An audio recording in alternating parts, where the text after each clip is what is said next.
Hey guys, this is Blaze, aka Ace Blazer. These are just some battles against General of Carthage. His channel is linked in the description. He found me on Steam, so he asked to play me, and that's generally how I do things. If people ask me to play on Steam, I will accept a friendly game. So yeah, these are the two battles, and I hope you guys enjoy it. Hey, what's going on, guys? This is Blaze, aka Ace Blazer, and I'm fighting another YouTube user. His name is General of Carthage, and he approached me on Steam and asked me to fight, and I said yes. So this is my French army. You know, before I said that I didn't like the French, but after playing a lot of FFAs, I found out what the strong point of the French are. They have a lot of really good, strongly armored and professional troops. So in the front, I've got 4 Aventuriers. They are armored crossbowmen, and they're really good. They're actually, I think they're almost as good as, maybe even better than Bavie's crossbowmen. I don't know, because their armor is pretty good. Let's see, 4. Well, I have like 3 chivalric knights. No, 3 noble knights, and 1 chivalric knight. I think it's like 3 armored sergeants, or is it 4? I can't really see right now. Here's my general's bodyguard, and I think I've got 4 dismounted chivalric knights in the front. Okay, it's 4 dismounted chivalric knights, 1 dismounted field knight, and 4 sergeants, armored sergeants. So this is the army of General of Carthage. I'm gonna link his YouTube page. Check it out. It's got some EB videos. This is his army. 2 archers in the front, dismounted imperial knights on the side, 2 of those. Dismounted feudal knights, 2 of them behind his first line, and his first line is dismounted Gothic knights. I think he's got 3 in the front, 1 in the back with his general, and then 2 feudal knights on either side. Notice that they have no upgrades, whereas my army will have as many upgrades as you can get. Like usually it's just 1 armor upgrade, 1 sword upgrade. I think it's okay that you can't upgrade too much, because you get a skin change. That's pretty cool, and it's still a pretty sizable upgrade. I mean, 1 upgrade's pretty good. So I've got a pretty standard amount of archers. I think it's 4. It's a pretty good amount.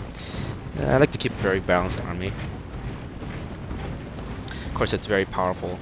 So as I was saying before, the main what was I gonna say? The good thing about France is they have a lot of really good, well-armored men, and like knights, they're really strong with knights, because you get the chivalric knights, feudal knights, and noble knights. And if you limit Holy Order Knights, because I don't have Holy Order Knights in this game, that's my rule, no Holy Order Knights. That makes France a pretty powerful faction, because then they get the best cavalry in the game, which is the Noble and Chivalric Knights, I believe. No, I think Noble Knights have 1 more armor than Chivalric Knights. I can't remember right now, but they are really good. Okay, so I'm pretty sure that General of Carthage watched my 100th video, which was against Paul. I was the Holy Roman Empire, and Paul was France. So here the roles have changed, and I'm pretty sure he's trying to recreate the epic charge in the beginning that I did. But this isn't going to work, because I bring my own cavalry up in support, and basically stop his charge. And I'm going to outflank his cavalry force, which is the main force that he... Basically, it's the most lethal force. I mean, Western European warfare at this time was really based around cavalry warfare, because horses were so expensive, so well armored, and so potent in the battlefield. Okay, so the main problem with his tactic right now is he should have followed up with an infantry charge right away. Like if you saw my 100th video, you'll see that I immediately followed up my cavalry charge with an infantry charge. This makes sure that the cavalry don't get stuck in melee. He's also separating his force. You never really want to do this. You want to make sure that your force always stays together. Unless you mean to like separate your force. Like let's say you have 2 split wings, and you have a tactic behind that. Sure, that's a good way to split up your force, as long as you're keeping track of both of them. But if you're inadvertently splitting up your force like this, like letting one of your groups get isolated without support, it's not a good idea. So I managed to rout all of his cavalry. And that leaves him with a very, very, what do you call, well, depleted. I always have trouble finding the right words to say when I'm commentating. Alright, so I've got my main knights fighting his center group, his core of dismounted Gothic knights, which are those 2-handed knights. I've actually seen some of those swords in the museums. It's pretty cool how they modeled those swords here. They're kind of like swervy curved. Yeah, those swords are pretty awesome. Like those Y-hander, whatever you call them. Pretty cool looking. I like how they actually modeled them here. Oh, that guy got beat down. Okay. Yeah, so I've got all my knights in the center, fighting them off, and then I'm getting my spearmen, my armored sergeants, to wrap around the flanks. He does have a lot of infantry, though. Like, he's got his Imperial Knights on the side, so it's going to take me a while. I do have free reign with my cavalry to take out his crossbowmen, so that's what I'm doing. And I'm also taking up the remainder of his cavalry, because I'm going to have a... Yeah. Half their men, yeah. That's what I was looking for. I've got a huge advantage with my cavalry. Now I think of it, like a minute later. So the thing about... Okay, here's this final cavalry charge. Hammer and anvil. This is going to be devastating.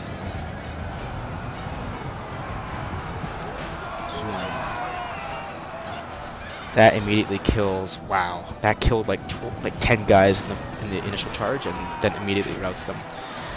Now the thing about dismounted... If we remain true and steadfast, victory will be ours. The dismounted Gothic Knights and like two-handed units like the Zweihanders and the...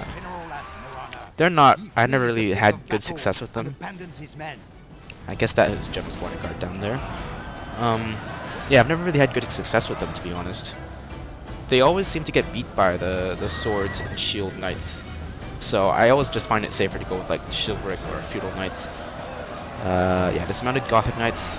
Maybe they're good for flanking, but for like frontline combat, I don't know. Not really that great. I find it safer just to go with these guys. And France can recruit these sword and shield units, like a lot of them, because they have so many different units. So I do have a newfound respect for France. It is a bit bland, though, a bit bland as a faction. Their units aren't as interesting as like other factions, I think, but they're a very strong faction, of course. Okay, here is Gothic Knights. They're kind of fighting it out here against my spearmen. Lord have mercy. We have lost half of our men. Ooh, it's pretty crazy animations there. Yeah, and I think my cavalry are just getting rid of the last of his flank forces. You can see I still have a lot of infantry, and that just goes to show. I think that my sword and shield units just managed to keep those to deal a lot of damage, or at least hold his guys in place for the most part. In terms of 200 units that deal a lot of damage, maybe Janissary heavy infantry, or maybe other halberdier units. His cavalry did like no damage to my Aventuriers. That's another thing. Aventuriers are very strong, and they don't need to rely on their shields to protect themselves against missiles. Just speeding up here. But what was I saying before? God, I totally forgot what I was saying.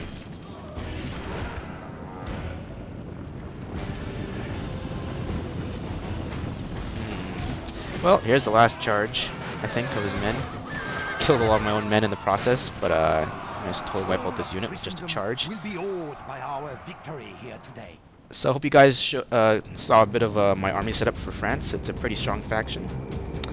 And also how to combat that initial cavalry charge tactic that I used against Paul, and I countered here. Alright, so I got 1,131 kills, and he got 1,076 kills. You saw I have a very big army, outnumbered him big. But I hope you guys enjoyed this video, and see you guys next time. Hey guys, this is Blaze, aka Ace Blazer, and this is the second battle I had against General of Carthage. Again, check out his channel. It's got some EV videos and some good stuff. Alright, so I'm going to be playing as the Byzantines, and this is my army. I've got 4 Trebizond archers in the front. They're pretty good. I think these are 4 Byzantine infantry on the center. Vanguard Guard, 2 units, 1 on each side. And at the front, I've got dismounted Latingon. All my cavalry is going to be Cataphractoi. Let's see, I think it's 5 Cataphracti. There we go. Varadotoi.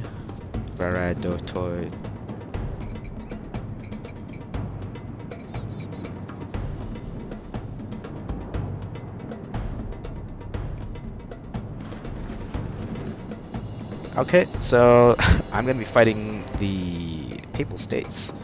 left, you can see his army. Dismounted broken lances on the sides. He's got dismounted men-at-arms in the center. Dismounted fiddle knights in his front line. He's got he's got one unit of Vivi's crossbowmen versus General's bodyguard. He's got feudal knights. So I think his cavalry will be better, but keep in mind that I've upgraded my cavalry with the armor upgrade. So that's something to keep in mind. He's also got peasants in the front. He called those altar boys. Send the altar boys out. Okay, my archers are firing already. I've got my 4 archers as opposed to his 1 Vivi's crossbowmen. Our men are under attack. We need So this should immediately, I think I should be having a nice advantage in this fight. Here's something here that you should probably fix. Your Vivi's crossbowmen, they need to have a clear field of fire. If you looked back, you'll see that when they shot their arrows, they shot them straight into the air. And that is much, much less effective. So it's nice to have a meat shield, but make sure the meat shield gives your crossbowmen enough field of fire. Otherwise, yeah, the crossbowmen will waste their shots. This is the same for all archers. You need to give your archers a nice clear field of fire. So if you're gonna meat shield, put your meat shield a bit more forward. So here are his altar boys, and I kind of like this video and this battle because it's a little bit of a cool matchup. It's the Byzantine Empire versus the Papal States. So the Eastern and the Western Roman, well, not Roman empires, but the East and West are clashing here. All right, so he's charging his altar boys in. I'm not even gonna like budge. I'm just gonna keep my archers in guard mode. Let them fight the archers. The archers decide to rout with like 100 men left, so no biggie. Okay, I've got my horse archers in the back that are firing into his men, and he cannot sit still there because I've got archer superiority. Yeah, so he cannot have an archer duel with me, even with his Vivi's crossbowmen. I mean, they're outnumbered 4 to 1, and I've also got horse archers in the back, so he cannot afford to sit back. It's unfortunate though, because this map, it gives me a bit of a hill advantage. So I'm gonna try to negate that hill advantage a bit by advancing, but still, yeah. Okay, charging his cataphracts here. I kind of tried to pull them back so they'd be closer to my infantry, but that didn't really work out. You can see that this cavalry unit got kind of split in 2 for some reason. I don't know, the stones kind of screwed it up. I've got a little bit of confidence in my cataphracts that they can hold out, so I can get a nice big cavalry charge from the side. This is the bulk of his cavalry, so if I take this out, I am looking pretty good. And cataphracts, I think they're kind of the same stats as feudal knights. I'm not too sure. Or maybe is it mailed knights? Maybe it's the same as mailed knights. I think feudal knights will beat cataphracts in a one-on-one fight. The Varangian Guard coming in the side to take him down in the flank. I do like Varangian Guard units as a 2-handed unit. They're very good when you attack flanks and stuff. From the front against sword and shield units like I outlined in the previous battle, I don't think they're that great. Alright. Now, just because cataphracts are an old unit doesn't mean they cannot have a devastating charge. I just wiped out that unit from like 120 down to 40 men. There you go. So just because they aren't like Western Knights doesn't mean their charge is not devastating. So he is forced to move his infantry forward, and I'm going to move my dismounted Latincon forward and keep my Byzantine infantry in the back as reserve. I like the look of the Byzantine infantry. They kind of remind me of Roman infantry from Rome Total War. Okay, so his guys got really, what do you call, depleted from my archer fire. Also, yeah, he's kind of blobbing his melee infantry on the left side here, on his left flank. So I'm going to quickly move to reinforce my cavalry with my infantry. And I'm slowly... Alright, here's the fight way out here. Now this is interesting. My horse archers are killing his feudal knights. So I find that pretty interesting. I'm also going to go after his general with my Byzantine infantry. So he is not able to use his charge bonus to full effect. Okay, he's really kind of killed most of my cataphracts, but I don't really care. They've done their job. They totally destroyed one unit of infantry, and they're bringing the rest of my infantry, which totally outnumber him. And I'm pretty confident that my infantry can at least, in numbers, surround him and kill him. Because you can see the rest of his infantry have routed for the most part, mostly due to my archer fire, I think, for depleting them. Okay, he does a good thing here, though. He charges his general's bodyguard to the side. In our favor, if we remain true and wholehearted, Victory will be But yeah, I'm ours. just uploading this battle because it looks pretty cool. Pretty nice looking battle. Okay, what is going on? I am just getting ready for the final cavalry charge in his flank, hammer and anvil style. I think that's what's happening. So this is his fight. I've got my Ranging Guard in here against his dismounted Broken Lances. I believe Broken Lances are kind of like a mercenary type of unit. Yeah, I'm not too sure, to be honest. Alright, hammer and anvil in the style of Alexander. Charge! Oh, there goes the Pope. The Pope is dead. No. Oh yeah, and now all of his units are fighting to the death. Let's look at this big blob of Byzantine units. They are destroying these papal units. The Papal States have a really diverse unit roster though, kind of like the rebels in One Total War. Very diverse, not the strongest, but very diverse. It's because they don't have access to the knights.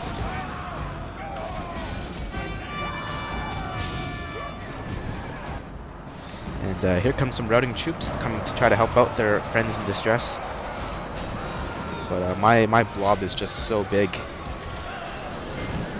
Ready to deal with some last bit of damage. You can see my fire arrows. They did more damage to me than they did to him.